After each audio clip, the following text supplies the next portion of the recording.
बात मैं आपको पाकिस्तान के बारे में बोलना चाहूंगा। हमारे एनालिस्ट कुछ भी कह लें, अगर हिंदुस्तान को तरक्की करनी है तो उसको पाकिस्तान के साथ रिश्ते नॉर्मल और अच्छे करने चाहिए। ये वर्ल्ड ऑर्डर पढ़ रहा हूँ, मैं वो बात कर रहा हूँ जो मेरे देश की बेहतरी के लिए है।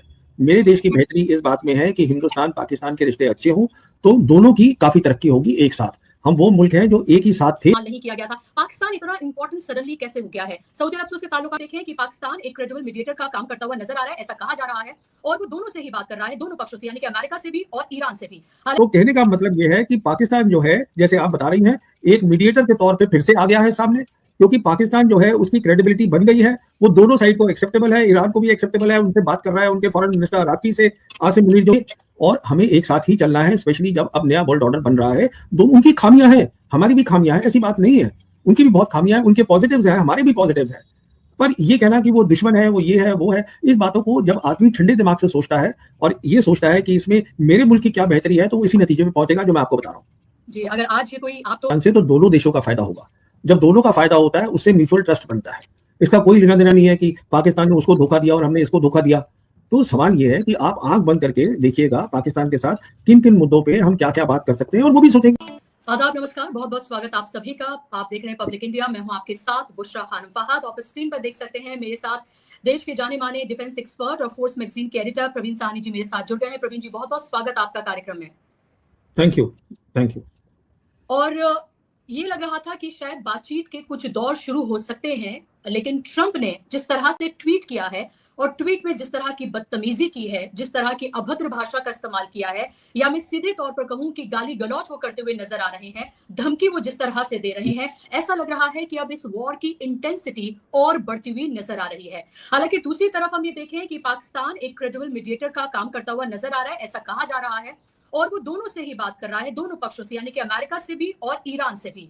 हालांकि नेगोशिएशन को लेकर अगर ईरान की हम बात करते हैं तो ईरान का लगातार ये कहना है कि वो किसी भी तरह की नेगोशिएशन पर बातचीत अभी नहीं कर रहा है। ये दोनों ही बातें जो है कॉन्ट्रडिक्टरी हैं आपस में, और क्या है इसकी सच्चाई ये तो मैं जानूंगी ही, लेकिन उसके साथ साथ क्या ये वॉर अब और इंटेंस होती जा रही है? अगले 24 घंटे कितने महत्वपूर्ण होने जा रहे हैं, और क्या अगले 24 घंटे डिसाइड करेंगे कि इस वॉर का रुख क्या होने जा रहा है? प्रवीण जी, मेरा पहला सवाल आपसे कि ट्रंप का ये ट्वीट और उसकी धमकी, और उसके साथ जिस तरह से ईरान ने जो वापस एक तरह से धमकी भरे अल्फाज में ये कहा है, और ये कहा है कि अगर आप हमारे पावर प्लांट्स, ब्रिजेस, इन सब पर अगर हमला करेंगे तो हम पूरे जीसीसी के पावर प्लांट को पूरी तरीके से निस्तनाबूद कर देंगे। प्रोफेसर मरांडी ने बाकायदा तौर पर सामने आकर कैमरे पर कहा है। क्या आपको लग रहा है कि आने वाले 24 घंटे कितने इंपॉर्टेंट होने जा रहे हैं इस वॉर के लिए? देखिए, ऐसा है कि जिस ट्वीट का आप हवाला दे रही हैं जो प्रेसिडेंट ट्रंप ने करी है, वो एक फ्रस्ट्रेशन भी है उसमें उनकी, क्योंकि वो नाकाम हो गए हैं स्ट्रेट ऑफ हॉर्मुज को खोलने में, और साथ में एक धमकी भी है, और उसकी धमकी को शायद सीरियसली लेना चाहिए। धमकी ये है कि हम जो है पूरा आपके power plants, basically civilian infrastructure को हम डिस्ट्रॉय करेंगे, क्योंकि जहां तक उनका मिलिट्री इंफ्रास्ट्रक्चर है ईरान का, वो सारा अंडरग्राउंड है। तो ईरान ने यह कह दिया है कि टिट फॉर टैट होगा, जो आप हमारे ऊपर करेंगे वही हम जितने भी आपकी बेसिस हैं जीसीसी कंट्रीज में हम वहां कर देंगे। तो कहने का मतलब ये है, अगर ये ऐसा हुआ तो फिर बहुत ज्यादा नुकसान होगा जीसीसी कंट्रीज का, और नुकसान होगा ग्लोबल इकोनॉमी का, और ग्लोबल रिसेशन हो जाएगी, बहुत दिक्कत होगी, जो कि बहुत लंबी चलेगी। तो अभी क्या हो रहा है कि जो दो बड़ी ताकतें हैं, चीन और रशिया, वो दोनों अब खुलेआम ये कह रही हैं कि हाँ, सीज फायर पे बात होनी चाहिए, पर वो ये भी कह रही हैं कि जो ईरान की बेसिक जो मुद्दा है या जो बेसिक पॉइंट है उसको नजरअंदाज नहीं करना है। तो कहने का मतलब ये है कि पाकिस्तान जो है, जैसे आप बता रही हैं, एक मीडिएटर के तौर पे फिर से आ गया है सामने, क्योंकि पाकिस्तान जो है उसकी क्रेडिबिलिटी बन गई है, वो दोनों साइड को एक्सेप्टेबल है, ईरान को भी एक्सेप्टेबल है, उनसे बात कर रहा है, उनके फॉरेन मिनिस्टर अराकी से, आसिम मुनीर जो उनके आर्मी चीफ है बात कर रहे हैं, साथ में बात कर रहे हैं वाइस प्रेसिडेंट जेसी वैंस से। तो कोशिश ये हो रही है कि सीज फायर जो है हो सके जल्दी से जल्दी, और उसको परमानेंट पीस में बनाया जाए, बिकॉज ईरान का ये कहना है कि हमें परमानेंट पीस चाहिए। तो ये सबसे इंपॉर्टेंट बात है जो मैं आपको बताने वाला हूं, कि सीज फायर के लिए दो ऐसी चीजें हैं जिसके लिए ईरान बिल्कुल कॉम्प्रोमाइज नहीं करेगा। वो तभी मानेगा सीज फायर के लिए अगर वो दो चीजें होंगी, और उसके ऊपर चीन और रशिया उसके साथ खड़े हैं। पहली चीज ये है, हॉर्मुज में कोई बातचीत नहीं होगी, ईरान बहुत क्लियर है कि हम स्ट्रेट ऑफ हॉर्मुज पे बात नहीं करेंगे, और दूसरी उनका ये होगा कि अगर सीज फायर होता है तो इजराइल भी सीज फायर में आ जाए। ये नहीं कि इजराइल अपना काम चलाता ही लड़ाई करता रहे।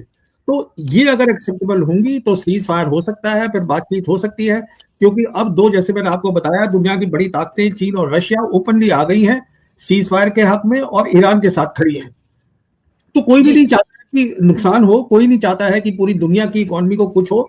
पर देखिए होगा क्या, क्योंकि जैसे आपने ट्वीट देखी है प्रेसिडेंट ट्रंप की कि उन्होंने वो गाली गलौज किया है और बोला है कि तुम स्ट्रेट ऑफ हॉर्मुज खोल दो।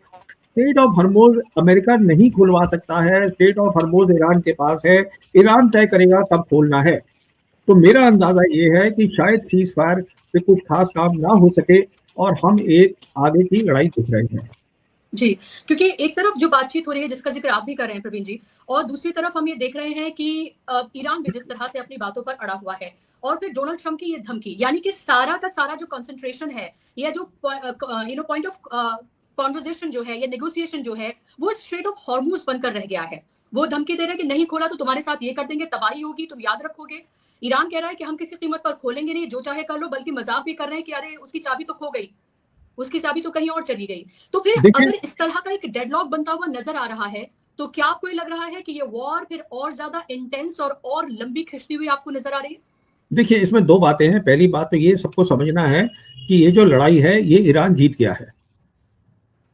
अगर ईरान जीत गया है तो ईरान तय करेगा हॉर्मुज कब खुलेगा, प्रेसिडेंट ट्रंप तय नहीं करेंगे। पहली बात तो ये है। दूसरी ये है कि कुछ अमेरिकन सेनेटर्स हैं और कुछ उनके अमेरिका के बहुत रिस्पेक्टेबल लोग हैं जो ये कह रहे हैं कि ट्रंप ने he has lost his mental balance, दिमाग का संतुलन भी हिल गया है। अदरवाइज कोई भी अमेरिकन प्रेसिडेंट इतनी बेहूदी टाइप की बातें और गाली गलौज नहीं करेगा पब्लिक फोरम के ऊपर जो इसने की है ट्रंप ने। वो उसकी फ्रस्ट्रेशन है। कहने का मतलब ये है। नेक्स्ट बात ये है, क्योंकि ये वो लड़ाई है जिसके लिए वो तैयार थे, उनके पास प्रोडक्शन कैपेबिलिटी है अंडरग्राउंड। मतलब अगर उनकी मिसाइल्स और ड्रोन खत्म होती है तो वो उसको और प्रोड्यूस कर सकते हैं। और फाइनल बात यह है कि दो बड़ी ताकतें मदद कर रही हैं ईरान की, जैसे कि जो चीन है, चीन ने ईरान को अपना सैटेलाइट जो सिस्टम है स्पेस का वो दिया है। तो आज ईरान के पास ताकत है कि वो पूरी जो जंग का एरिया है वो उसको साफ देख सकता है, दिन रात 24 घंटे देख सकता है। उसको पता है अमेरिकन फोर्सेस कहाँ बैठी हैं, कुवैत में यहाँ बैठी हैं, वहां बैठी हैं। और साथ में, क्योंकि आप देखिएगा जो फासला है ये ईरान और इजराइल के बीच में वो 1000 किलोमीटर है, वहां पर अपनी मिसाइल भेजना, ड्रोन भेजना पूरी प्रिसिशन के साथ, एक्यूरेसी के साथ, वो भी स्पेस की मदद मिल रही है। तो जब आप इन सारी बातों को देख लेते हैं, और लास्ट बात मैं आपको बता दूं कि ये वो लड़ाई है जिसको हम कहते हैं वॉर ऑफ सर्वाइवल। अब ईरान लड़ेगा, जबकि जहां तक अमेरिका का ताल्लुक है ये वो लड़ाई है जिसके लिए ट्रंप तैयार ही नहीं थे। ये वो लड़ाई है जो बहुत अनपॉपुलर है अमेरिका के अंदर। जहां अमेरिकन कह रहे हैं कि हम इजराइल की लड़ाई क्यों लड़ रहे हैं, ये वो लड़ाई है जिसमें ना तो उनके पास यूएन की सैंक्शन है और ना उनके पास यूएस कांग्रेस की सैंक्शन है। और ये वो लड़ाई है, अगर ये लड़ाई बढ़ती है, उनके पास सैनिक भी नहीं है, क्योंकि अगर उनको सैनिक और चाहिए ईरान के साथ लड़ने के लिए, ईरान के पास आज ग्राउंड के पर 10 लाख सोल्जर है, 10 लाख, जिसमें उनके वो रेवोल्यूशनरी गार्ड भी हैं, मिलिट्री भी है, मिलिशिया भी है, सब है, वो सब लड़ेंगे। पाकिस्तान ने तो कहा कि दलाल, हम दलाल नहीं है। एस जयशंकर ने कहा ये दलाली कर रहा है पाकिस्तान। हालांकि जब यूक्रेन वॉर हुई थी तब ये कहा जा रहा था कि पापा ने वॉर रुकवा दी, तो तब इस तरह के शब्दों का इस्तेमाल नहीं किया गया था। पाकिस्तान इतना इंपॉर्टेंट सडनली कैसे हो गया है? सऊदी अरब से उसके ताल्लुकात है, अमेरिका से जाहिर सी बात है जो उसके टाइज है वो किससे छिपे नहीं है, फिर वो ईरान के साथ भी बातचीत कर रहा है। सो sometime you fail to understand कि ये चारों तरफ से कैसे और why Iran Pakistan has become so important. क्या इसलिए कि जहां ज्योग्राफिकली वो इम्पोर्टेंट है इसलिए? क्या वो न्यूक्लियर पावर है इसलिए? क्या फिर उसकी जो आर्मी है वो बहुत मजबूत है, जाहिर सी बात है दुनिया से छिपा नहीं है, या इसलिए, या और भी कुछ आप इसके रीजंस देखते हैं? देखिए, ये वही रीजंस हैं। पहला रीजन उसकी ज्योग्राफी है, दूसरा रीजन प्रोमिनेंट मुस्लिम कंट्री है, न्यूक्लियर वेपन्स हैं, और सबसे इंपॉर्टेंट रीजन क्या है कि अमेरिका ने ये तय किया था ऑपरेशन सिंदूर के बाद, जो यूएस कांग्रेस रिपोर्ट में भी लिखा हुआ है कि हिंदुस्तान और पाकिस्तान के बीच में जो 4 दिन की जंग हुई थी, पाकिस्तान ने बेहतर किया था हिंदुस्तान से। ये यूएस कांग्रेस रिपोर्ट पे लिखा है, मैं नहीं कह रहा हूं। तो उसके बेसिस के ऊपर फिर जो तीनों बड़ी ताकतें थी दुनिया की, जो मैंने आपको बताया, उनके साथ इनके रिश्ते बेहतर हो गए। आज पाकिस्तान ही इकलौता कंट्री है जिसके तीनों बड़ी ताकतों के साथ रिश्ते अच्छे हैं, और पाकिस्तान की एक खासियत जो है वो बहुत सीधी सी है। पाकिस्तान जो है, जब उसको पता होता है जब मेरा काम है तो किससे मुझे काम कैसे निकलवाना है, they are good networkers also, जो एक नेगेटिव चीज नहीं है, एक पॉजिटिव चीज है। और लास्ट बात मैं आपको पाकिस्तान के बारे में बोलना चाहूंगा, हमारे एनालिस्ट कुछ भी कह लें, अगर हिंदुस्तान को तरक्की करनी है तो उसको पाकिस्तान के साथ रिश्ते नॉर्मल और अच्छे करने चाहिए। ये है जो भी ये बात बोलेगा आज के दौर में तो प्रवीण जी वो तो एंटी नेशनल करार दे दिया जाएगा सीधे तौर पर। देखिए, मैंने जियोपॉलिटिक्स पढ़ी है, मैंने मिलिट्री पावर पढ़ी है, तो मैं ये न्यू वर्ल्ड ऑर्डर पढ़ रहा हूँ। मैं वो बात कर रहा हूँ जो मेरे देश की बेहतरी के लिए है। मेरे देश की बेहतरी इस बात में है कि हिंदुस्तान पाकिस्तान के रिश्ते अच्छे हों तो दोनों की काफी तरक्की होगी एक साथ। हम वो मुल्क हैं जो एक ही साथ थे और हमें एक साथ ही चलना है, स्पेशली जब अब नया वर्ल्ड ऑर्डर बन रहा है। उनकी खामियां हैं, हमारी भी खामियां हैं, ऐसी बात नहीं है। उनकी भी बहुत खामियां हैं, उनके पॉजिटिव्स हैं, हमारे भी पॉजिटिव्स हैं। पर ये कहना कि वो दुश्मन है, वो ये है, वो है, इस बातों को जब आदमी ठंडे दिमाग से सोचता है और ये सोचता है कि इसमें मेरे मुल्क की क्या बेहतरी है, तो वो इसी नतीजे में पहुंचेगा जो मैं आपको बता रहा हूँ। जी, अगर आज ये कोई, आप तो इतना शायद हिम्मत कर पा रहे हैं और शायद आप बहुत अनकंफर्टेबल ट्रुथ है जो कह पा रहे हैं बहुत सहजता से, अदरवाइज तो आज के इस दौर में तो शायद कोई कह ना पाए, क्योंकि हर दूसरे इंसान को पाकिस्तानी और देशद्रोही होने का टैग लगा दिया जाएगा। और अगर ये हो जाएगा तो शायद बीजेपी की पूरी पॉलिटिक्स ही धराशायी हो जाएगी, क्योंकि हर दूसरे शख्स को, खासतौर मुसलमानों को तो वो पाकिस्तान भेजने की बात ही कहते रहे हैं। दो लास्ट क्वेश्चन मेरे आपसे। एक तो ये कि लोग जब पाकिस्तान पिक्चर में आता है तो हमेशा लोगों का ये कहना है कि भाई वो धोखा दे सकता है, खासतौर पर जो मौजूदा वहां की सरकार है उसमें जो बैठे लोग हैं। उन्होंने इमरान खान के साथ जो किया, और वो जिस तरह से एक तरह से कहते हैं कि भाई बिल्कुल अमेरिका के पिट्ठू और गुलाम बने हुए हैं, और वो ईरान के साथ ऐसा कैसे कर सकते हैं। लोगों ने ये भी कहा कि हो सकता है कि जब बूट्स ऑन ग्राउंड हो तो पाकिस्तान का इस्तेमाल कर दिया जाए। क्या इनमें से किसी भी चीज पर आपको लगता है कि कोई पॉसिबिलिटी है? देखिए, ऐसा है कि हर मुल्क को अपना नेशनल इंटरेस्ट देखना चाहिए और पाकिस्तान भी वही करता है, हिंदुस्तान को भी वही करना चाहिए। हिंदुस्तान का आज नेशनल इंटरेस्ट ये है कि आप जो है उसके अमेरिका के दुमछुल्ले मत बने। ये इंटरेस्ट है अमेरिका का। आज दुनिया बदल गई है, उसको आप छोड़े और यहाँ नजदीक में देखिए रशिया और चाइना के साथ आपके कैसे रिश्ते और बेहतर हो सकते हैं, नॉर्मल चाइना के साथ हो सकते हैं। तो जब आप अपना नेशनल इंटरेस्ट देखते हैं, पहली बात। दूसरी बात क्या होती है कि हर मुल्क देखता है कि अगर मैं दूसरे से बातचीत करूं तो क्या मुझे भी फायदा हो रहा है। तो अगर आप बात करेंगे पाकिस्तान से तो दोनों देशों का फायदा होगा। जब दोनों का फायदा होता है उससे म्यूचुअल ट्रस्ट बनता है।